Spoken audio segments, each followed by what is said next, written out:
আল্লাহওয়ালারা করে গেছেন জীবন যাপন সুন্নতের রঙে রঙিন ছিল তাদের কর্মজীবন। আলহামদুলিল্লাহি রাব্বিল আলামিন ওয়াসসালাতু ওয়াসসালামু আলা সাইয়্যিদিল মুরসালিন আম্মা বা'দ فأعوذ بالله من الشيطان الرجيم بسم الله الرحمن الرحيم الصلاة والسلام عليك يا رسول الله وعلى آلك وأصحابك يا حبيب الله الصلاة والسلام عليك يا نبي الله وعلى آلك وأصحابك يا نور الله মাদানী চ্যানেলের দর্শকবৃন্দ, অনুষ্ঠান পবিত্র জীবন, এই অনুষ্ঠান নিয়ে আপনাদের মাঝে উপস্থিত হয়েছি। আল্লাহ তাবারাক ওয়া তাআলা আমাদেরকে পবিত্র জীবন কিভাবে অতিবাহিত করতে হয় সে বিষয়াদির ইলম অর্জন করে নিজের জীবনকে পবিত্র করার আল্লাহ তৌফিক দান করুক। আসুন সর্বপ্রথম আমরা দুরুদে পাকের ফজিলত শুনে নিই। মুসলিম শরীফের হাদিসে পাক নবী পাক সাল্লাল্লাহু তাআলা আলাইহি ওয়াসাল্লাম ইরশাদ করেন, যে ব্যক্তি আমার উপর একবার দুরূদ শরীফ পড়ে আল্লাহ তাআলা তার উপর 10টি রহমত নাজিল করেন। সাল্লু আলাল হাবিব সাল্লাল্লাহু তাআলা আলা মুহাম্মদ সাল্লাল্লাহু আলাইহি ওয়াসাল্লাম। প্রিয় ইসলামী ভাইরা এবং মাদানী চ্যানেলের দর্শকবৃন্দ, পবিত্র রজ্জাবুল মুরাজ্জাবের মাস অতিবাহিত হচ্ছে। এই মাস সম্পর্কে আল্লাহ তাবারাক ওয়া তাআলা কুরআনুল কারীমের মধ্যে ইরশাদ করেছেন, অর্থাৎ রজ্জাবুল মুরাজ্জাব আরও অন্যান্য মাস সহ 4টি মাসকে বলা হয়েছে হুরমতের মাস, সম্মানিত মাস।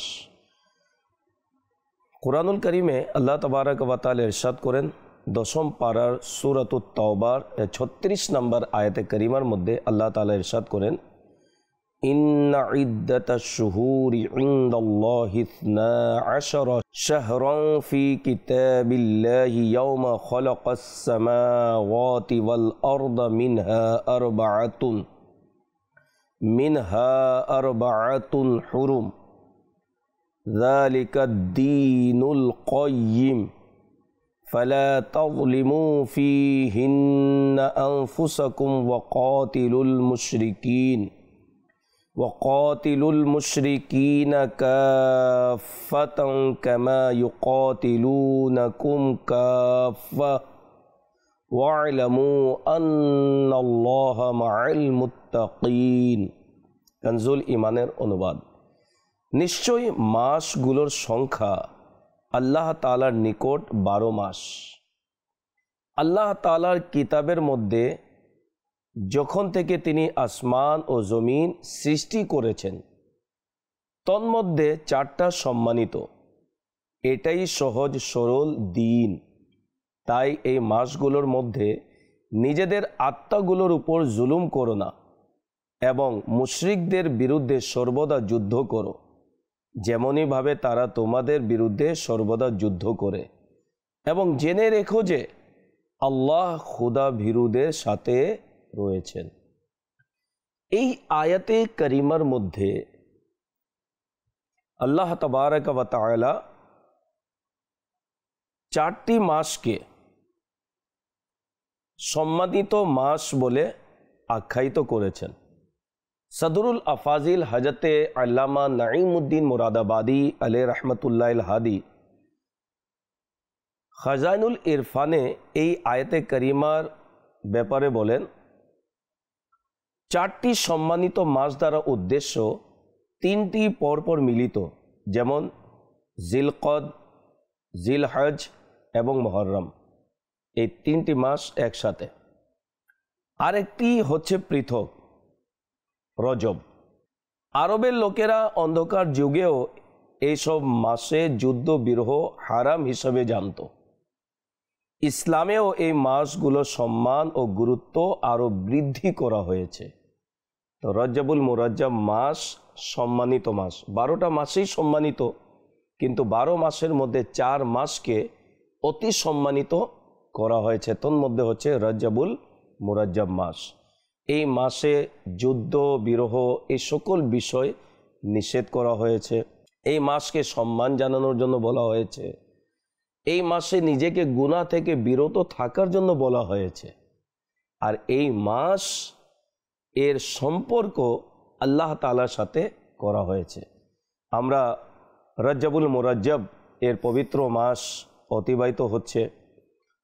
এই মাস আমাদেরকে কিভাবে পবিত্র করে, এই মাসের ফজিলত কি, এই মাসের যারা রোজা রাখে তাদেরকে আল্লাহ তাবারক ওয়া তাআলা কেমন কেমন নেয়ামত দান করবেন, আসুন আমরা বিস্তারিত শুনি।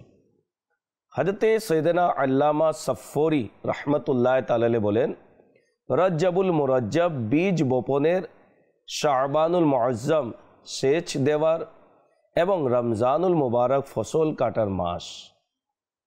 যে ব্যক্তি রজবুল মুরজ্জবে ইবাদতের বীজ রোপণ করবে না এবং শাবানুল মুআজ্জমে চোখের পানি দ্বারা সেচ দিবে না, সে রমজানুল মুবারকে রহমতের ফসল কিভাবে কাটবে?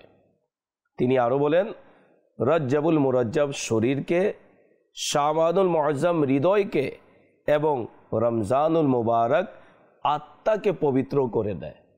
সুবহানাল্লাহ। এই তিনটাই মাসই অত্যন্ত গুরুত্বপূর্ণ। রজবুল মুরজ্জব পুরো শরীরকে পবিত্র করে দেয়। শাবানুল মুআজ্জম এর পরের যে মাস সেটি অন্তরকে পবিত্র করে দেয়, হৃদয়কে পবিত্র করে দেয় এবং রমজানুল মুবারক আত্মা রূহকে পবিত্র করে দেয়। সুবহানাল্লাহ।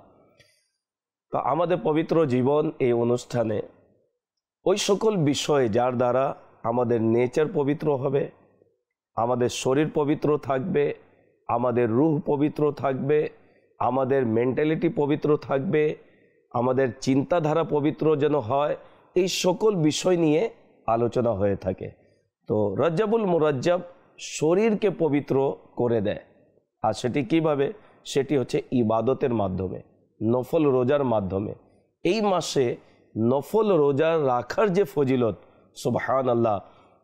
রজবুল মুরজ্জব আসলেই রমজানুল মুবারক আসার একটি যে ঘ্রাণ পাওয়া যায়, যে রজবুল মুরজ্জবে এসেছে, এরপরেই শাবানুল মুকাররম, এরপরেই রমজানুল মুবারক। তো রজবুল মুরজ্জবকে রমজানুল মুবারকের দরজা বলা হয়েছে, যে আমরা এই মাসে নফল রোজা রেখে আবার শাবানুল মুআজ্জম আল্লাহ তাআলার ভয় ভীতিতে কান্নাকাটি করে আমরা রমজানে প্রবেশ করলাম, অর্থাৎ রমজানুল মুবারকে আমরা রোজা রাখলাম। নবী পাক সাল্লাল্লাহু তাআলা আলাইহি ওয়াসাল্লাম স্বয়ং নিজেই এই পবিত্র মাস আগমন যখন হতো আল্লাহ তাআলার দরবারে দোয়া করতেন। কিসের দোয়া করতেন? দোয়াতে কি চাইতেন? আসুন আমরা শুনি। নবী পাক সাল্লাল্লাহু তাআলা আলাইহি ওয়াসাল্লাম দোয়া করতেন, আল্লাহুম্মা বারিক লানা ফি রজবিন ওয়া শাবানা ওয়া বাল্লিগনা রমাদান। সুবহানাল্লাহ। আসুন একবার আমরাও পড়ে নিই। আল্লাহুম্মা বারিক লানা ফি রজবিন ওয়া শাবানা ওয়া বাল্লিগনা রমাদান। এর অর্থ হচ্ছে, এ আল্লাহ, রজব এবং শাবানে আমাদেরকে বরকত দান করো এবং আমাদেরকে রমজানের সাথে মিলিয়ে দাও। কত সুন্দর এই দোয়ায়ে মুস্তাফা সাল্লাল্লাহু আলাইহি ওয়াসাল্লাম। আমির আহলে সুন্নাত, যিনি দাওয়াতে ইসলামী প্রতিষ্ঠাতা আল্লামা ইলিয়াস আত্তার কাদেরী মুদ্দাসিল্লাহুল আলী, আমাদেরকে উৎসাহ প্রদান করেছেন যে রজবুল মুরজ্জব মাসে এই দোয়া করা সুন্নতে মুবারকা। তো যারা মুবাল্লিগ রয়েছেন, ইমাম খতিব রয়েছেন, তারাও যেন বারংবার এই দোয়া নিজেও পড়ুক এবং মুসল্লিদেরকে, আগত ইসলামী ভাইদেরকে, উপস্থিতি যারা রয়েছে তাদেরকে পাঠ করানোর জন্য। তো মাশাআল্লাহ, মাদানী মুজাকরার মধ্যেও আমির আহলে সুন্নাত এই দোয়া বারংবার পাঠ করিয়ে থাকেন। তো রজবুল মুরজ্জব আমাদের শরীরকে পবিত্র করে এই মাস অত্যন্ত ফজিলতপূর্ণ মাস। এই মাসে আল্লাহ তাবারক ওয়া তাআলা কি কি বরকত রেখেছেন, নিয়ামত রেখেছেন, পুরস্কার রেখেছেন, উপহার রেখেছেন, প্রতিদান রেখেছেন, আমরা শুনব। হযরতে সৈয়দনা আনাস বিন মালিক রাদিয়াল্লাহু তাআলা আনহু থেকে বর্ণিত, রাসূলুল্লাহ সাল্লাল্লাহু তাআলা আলাইহি ওয়াসাল্লাম ইরশাদ করেন, জান্নাতে একটা নদী রয়েছে যাকে রজব বলা হয়। আমরা মাসের নাম তো রজব শুনলাম, কিন্তু জান্নাতে একটি নদী আছে যে নদীর নাম রয়েছে রজব। সেই নদীর বর্ণনা দিতে গিয়ে নবী পাক সাল্লাল্লাহু আলাইহি ওয়াসাল্লাম উপমা দিয়ে বুঝিয়েছেন, সেই নদীর পানি দুধের চেয়েও সাদা এবং মধুর চেয়েও মিষ্ট। যে ব্যক্তি রজবের একটি রোজা রাখবে, আল্লাহ তাআলা তাকে ওই নদী থেকে পান করাবেন। সুবহানাল্লাহ। জান্নাতের নদী যার নাম হচ্ছে রজব, আল্লাহ তাআলা পান করাবেন কাকে? যারা রজবের রোজা রাখবে। তো নদী জান্নাতে, তো পানকারী কোথায় থাকবে? জান্নাতে প্রবেশ করবে।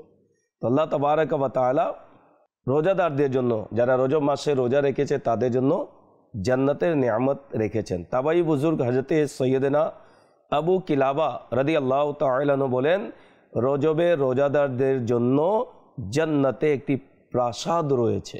আল্লাহ তাবারক ওয়া তাআলা জান্নাতে মহল বানিয়েছেন যারা রজব মাসে রোজা রাখে। হযরতে শেখ আব্দুল হক মুহাদ্দিস দেহলভী রাহমাতুল্লাহ তাআলা উদ্ধৃত করেন, নবী পাক সাল্লাল্লাহু তাআলা আলাইহি ওয়াসাল্লামের বাণী হচ্ছে, রজব মাস সম্মানিত মাসসমূহের অন্তর্ভুক্ত, আর ষষ্ঠ আসমানের দরজায় এই মাসের দিনগুলো লেখা রয়েছে। আসমানের সংখ্যা কত? সপ্তম, 7টি আসমান রয়েছে। তো ষষ্ঠ আসমানে এই মাসের নাম এবং দিন সমূহ লেখা রয়েছে। যদি কোনো ব্যক্তি রজবের একটি রোজা রাখে আর তা পরহেজগারির মাধ্যমে পূর্ণ করে, এবং ওই রোজার দিন সেই বান্দার জন্য আল্লাহ তাআলার নিকট ক্ষমা প্রার্থনা করবে এবং আরজ করবে, ইয়া আল্লাহ, এই বান্দাকে ক্ষমা করে দাও। এবং যদি সে বান্দা পরহেজগারিতা ছাড়া রোজা অতিবাহিত করে, তবে সেই দরজা ও দিন তার ক্ষমার জন্য আবেদন করে না, এবং সেই ব্যক্তিকে বলে, হে বান্দা, তোমার নফস তোমাকে ধোকায় রেখেছে। তো রজব মাসের রোজা রাখুন, তবে পরহেজগারিতার সাথে। রজবের রোজা হোক, শাবানুল মুআজ্জমের রোজা হোক, রমজানুল মুবারকের রোজা হোক, পরহেজগারিতার মাধ্যমে আমাদেরকে রোজা রাখতে হবে। মাযাল্লাহ, আস্তাগফিরুল্লাহ, অনেকে রোজা রাখার পরেও তাদের যে চারিত্রিক যে একটি দুর্বলতা রয়েছে, সেটি রোজার মধ্যেও বহিঃপ্রকাশ হয়, দেখা যায়। যেমন অনেকে রোজা রাখার পরেও নামাজ আদায় করে না, বেনামাজি হয়ে থাকে, নাউজুবিল্লাহ। রোজা রাখার পরেও দেখা যায় গান বাজনা শুনতে থাকে, ছায়াছবি দেখে, তো অশ্লীল কথা মুখ থেকে বের করে, জুয়ার আড্ডায় বসে থাকে, লুডো খেলে, তো তাস খেলে। এরকম কার্যকলাপে অনেক যারা আছে, যাদের উঠা বসা এমন লোকেরই সাথে, তারা রোজা রেখে নেওয়ার পরেও এই সকল কার্যকলাপ মাযাল্লাহ করতে থাকে। তো যারা রোজা রাখে কিন্তু ওই রোজাকে পরহেজগারিতার মাধ্যমে অতিবাহিত করে না, তো তাদের জন্য কিয়ামতের দিন পাকড়াও রয়েছে, এবং বলা হয় যে তোমার নফস তোমাকে ধোকায় রেখেছে।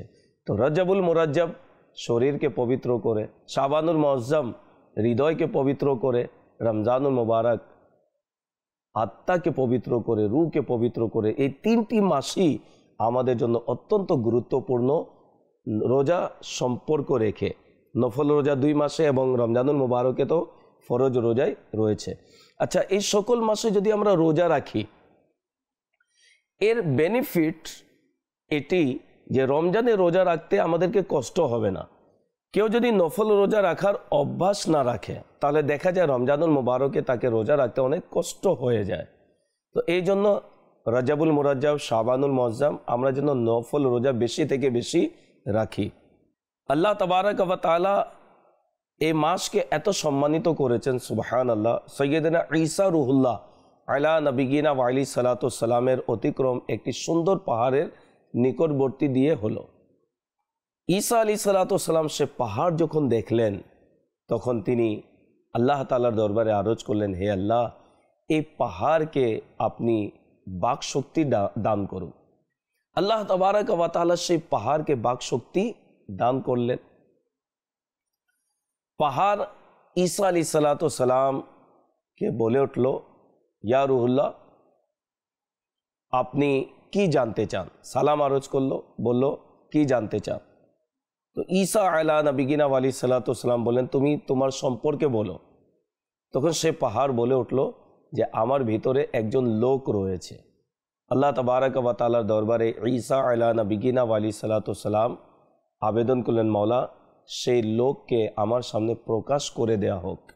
আল্লাহ তাবারাক ওয়া তাআলা ঈসা আলাইহিস সালাম এর দোয়াকে কবুল করলেন এবং দেখতেই দেখতে পাহাড় দ্বিখণ্ডিত হলো এবং একজন সুদর্শন বুজুর্গ ব্যক্তি বের হয়ে আসলেন। ঈসা আলা নবিগিনা আলাইহিস সালামকে সালাম আরজ করলেন। ঈসা আলা নবিগিনা আলাইহিস সালাম তার সম্পর্কে জিজ্ঞাসা করলেন। তখন তিনি বললেন যে আমি হযরতে সৈয়দনা মুসা কালিমুল্লাহ আলা নবিগিনা আলাইহিস সালামের যুগের উম্মত। আমি আল্লাহ তাবারাক ওয়া তাআলার দরবারে দোয়া করেছিলাম, মওলা নবী আখিরুজ জামান খাতামান নবিগিন মুহাম্মদ আরবি সাল্লাল্লাহু তাআলা আলাইহি ওয়া সাল্লাম এর যুগ পর্যন্ত যেন আমি জীবিত থাকি, তার জিয়ারত যেন আমি করি, তো আমাকে হায়াত যেন দান করা হয়। তো আমি এই দীর্ঘকাল থেকে এই পাহাড়ের মধ্যেই রয়েছি এবং প্রায় 600 বছর ধরে আল্লাহ তাবারাক ওয়া তাআলার ইবাদতে নিয়োজিত রয়েছি। মুসা আলাইহিস সালামের উম্মত 600 বছর ধরে পাহাড়ের ভিতরে ইবাদতরত রয়েছেন। আর আকাঙ্ক্ষা কি? নবী আখিরুজ জামান মুহাম্মদ আরবি সাল্লাল্লাহু তাআলা আলাইহি ওয়া সাল্লাম, যার জন্য কায়নাতকে সৃষ্টি করা হয়েছে, যার জন্য এই পৃথিবী সৃজন করা হয়েছে, সে নবী সাল্লাল্লাহু আলাইহি ওয়াসাল্লামকে দেখার আকাঙ্ক্ষায় মুসা আলাইহিস সালামের উম্মতি পাহাড়ের ভিতরে ইবাদতরত রয়েছেন। সুবহানাল্লাহ। এর দ্বারা বোঝা যায় যে পূর্বের নবীর উম্মতদের মাঝেও ইশকে রসুল, নবী পাক সাল্লাল্লাহু আলাইহি ওয়াসাল্লামের ইশক মোহাব্বত পাওয়া যেত। তো ঈসা আলা নবিগিনা আলাইহিস সালাম আল্লাহ তাআলার দরবারে আরজ করলেন, মওলা এই ভূখণ্ডের মধ্যে এই ব্যক্তি ব্যতীতও তোমার দরবারে কোনো সম্মানিত লোক রয়েছে? আল্লাহ তাবারাক ওয়া তাআলা ইরশাদ করলেন, হে ঈসা আলা নবিগিনা আলাইহিস সালাম, উম্মতে মুহাম্মাদির মধ্যে যে ব্যক্তি রজব মাসে একটি রোজাও রাখে সে আমার দরবারে এই ব্যক্তির চেয়েও বেশি সম্মানিত। সুবহানাল্লাহ। আল্লাহ তাবারাক ওয়া তাআলার দরবারে অতি সম্মানিত সে ব্যক্তি যে রজব মাসে রোজা রাখে। তো মাদানী চ্যানেলের দর্শকবৃন্দ, আমাদেরও রজব মাস এর মধ্যে নফল রোজা অধিক রাখা উচিত, যাতে যে ফজিলত রয়েছে সেটি তো পাবই। আল্লাহ তাবারাক ওয়া তাআলা সে বান্দার প্রতি কত সন্তুষ্ট খুশি হন যে তাকে সম্মানিত করেন। আল্লাহ তাআলার দরবারে তার সম্মান কত হয়। আর রজবের প্রতিদিনের রোজার বিভিন্ন ফজিলত রয়েছে। যেমন বলা হয় রজবের প্রথম দিনের রোজা 3 বছরের, দ্বিতীয় দিনের রোজা 2 বছরের এবং তৃতীয় দিনের রোজা 1 বছরের গুনাহের কাফারা, অর্থাৎ গুনাহে সগীরা ক্ষমা করে দেওয়া হয়। এরপর থেকে রজব মাসের একটি রোজা কেউ যদি রাখে তাহলে 1 মাসের গুনাহের কাফারা হয়ে যায়। তো আমরা নিয়ত করি ইনশাআল্লাহুল করিম আমরা রজব মাসে রোজা রাখব। রজব মাসে আরেকটি পবিত্র দিন আমরা পালন করে থাকি, সেটি হচ্ছে মেরাজুন নবী সাল্লাল্লাহু আলাইহি ওয়াসাল্লাম। তো মেরাজুন নবী 26 তারিখে দিবাগত রাত অর্থাৎ 27 তারিখে রাতে আমরা পালন করে থাকি। এরপরে 27তম দিনে আমরা রোজা রাখি। এর ফজিলত কি রয়েছে আমরা শুনি। নবী পাক সাল্লাল্লাহু তাআলা আলাইহি ওয়াসাল্লাম ইরশাদ করেন শুআবুল ঈমানের হাদিসে পাক, রজবে একটি দিন ও রাত রয়েছে, যে ব্যক্তি সে দিনে রোজা রাখবে ও রাতে ইবাদত করবে তবে সে যেন 100 বছর রোজা রাখলো, 100 বছর রাত জেগে ইবাদত করলো, আর তা হলো রজবে 27 তারিখ। শত বছর ইবাদতের সওয়াব এবং রোজার সওয়াব তাকে আল্লাহ তাবারক ওয়া তাআলা দান করবেন যারা রজবের 27 তারিখে রোজা রাখে। আরেকটি হাদিসে পাক শুনুন। হযরতে সাইয়েদনা আবু হুরায়রা রাদিয়াল্লাহু তাআলা আনহু বলেন, যে ব্যক্তি 27 রজবের রোজা রাখবে আল্লাহ তাআলা তার জন্য 60 মাসের রোজার সওয়াব লিখে দিবেন। সুবহানাল্লাহ। হে আশিকানে মেরাজ, হে আশিকানে রসুল, সুবহানাল্লাহ, পবিত্র মাস পেয়েছেন, আসুন না নিয়ত করি নফল রোজা রাখি। আলহামদুলিল্লাহ, দাওয়াতে ইসলামীর মাদানী পরিবেশে রজব শাবান মাসে নফল রোজা রাখার প্রতি মুসলমানদেরকে উৎসাহিত করার জন্য সেহরি ইজতিমার ব্যবস্থা করা হয়। বিভিন্ন জেলাতে, বিভিন্ন থানাতে, বিভিন্ন এলাকাতে মসজিদ ভিত্তিক আলহামদুলিল্লাহ পুরো একটি রুটিন রয়েছে সেহরি ইজতিমার, তাহাজ্জুদের নামাজ, জিক্রে ইলাহি, আল্লাহ তাআলার দরবারে কেঁদে কেঁদে মোনাজাত, সেহরির ব্যবস্থা, ফজরের নামাজ জামাত সহকারে আদায়, এরপরে কোরআনুল করিমের 3 আয়াতের তর্জমা তাফসির শোনা, সাজদা শরীফের আমল করা, ইশরাক চাস্তের নামাজ আদায় করার পর ইসলামী ভাইরা বিদায় নেয়। তো যারাই এই অনুষ্ঠান দেখছেন, সম্ভব হলে যেখানেই আপনি আছেন, দাওয়াতে ইসলামীর জিম্মেদার যারা, দাওয়াতে ইসলামীর দায়িত্বশীল যারা ইসলামী ভাই, তাদের সাথে যোগাযোগ করুন। আপনার এলাকায় সেহরি ইজতিমা হচ্ছে কিনা জেনে আপনি সেখানে অংশগ্রহণ করুন। আর যদি করতে না পারেন অসুবিধা নেই, নিজের ঘরেই আপনি আপনার পরিবার পরিজনকে নিয়ে সেহরি ইজতিমা করে নিন, সেহরির ব্যবস্থা করুন। রজবের বেশি থেকে বেশি রোজা রাখুন যাতে এই যে ফজিলত আমরা অর্জন করতে পারি। আল্লাহ তাবারক ওয়া তাআলা রজব মাসে যারা ইবাদত করে এদেরকে কত ভালোবাসেন। একটি ঘটনা আপনাদেরকে শুনিয়ে দিই। বসরা নগরীর এক পুণ্যবতী মহিলা ছিলেন। ইন্তেকালের সময় তার ছেলেকে ওসিয়ত করলেন যে আমাকে ওই কাপড় দিয়ে কাফন দিবে যা পরে আমি রজ্জাবুল মুরাজ্জাবে ইবাদত করতাম। ইন্তেকালের পর ছেলে অন্য কাপড় দ্বারা কাফন পরিয়ে দাফন করে দিল। যখন সে কবরস্থান থেকে ঘরে ফিরে আসলো তখন এই দৃশ্য দেখে আশ্চর্য হয়ে গেল যে যে কাফন পরানো হয়েছিল সে ঘরেই বিদ্যমান। যখন সে মায়ের ওসিয়তকৃত কাপড় সন্ধান করল তখন তা ওই স্থান থেকে উধাও হয়ে গিয়েছিল। এমন সময় একটি অদৃশ্য আওয়াজ আসলো, তোমার কাফন ফেরত নাও, আমি তাকে ওই কাপড় দ্বারাই কাফন পরিয়েছি যার ব্যাপারে সে ওসিয়ত করেছিল। যে ব্যক্তি রজবে রোজা রাখে আমি তাকে কবরে দুঃখিত অবস্থায় রাখি না। সুবহানাল্লাহ, সুবহানাল্লাহ। রজবে ইবাদত কত মাশাআল্লাহ একটি গুরুত্ব রাখে যে আল্লাহ তাবারক ওয়া তাআলা রজব মাসে যারা ইবাদত করে, রিয়াজত করে, তাকওয়া পরহেজগারি অবলম্বন করে রোজা রাখে তাদেরকে কবরে ব্যথিত রাখেন না, দুঃখিত রাখেন না, এবং আল্লাহ তাবারক ওয়া তাআলা তাদের জন্য বিভিন্ন পুরস্কার রেখেছেন। জান্নাতেও তাদের জন্য নিয়ামত রয়েছে।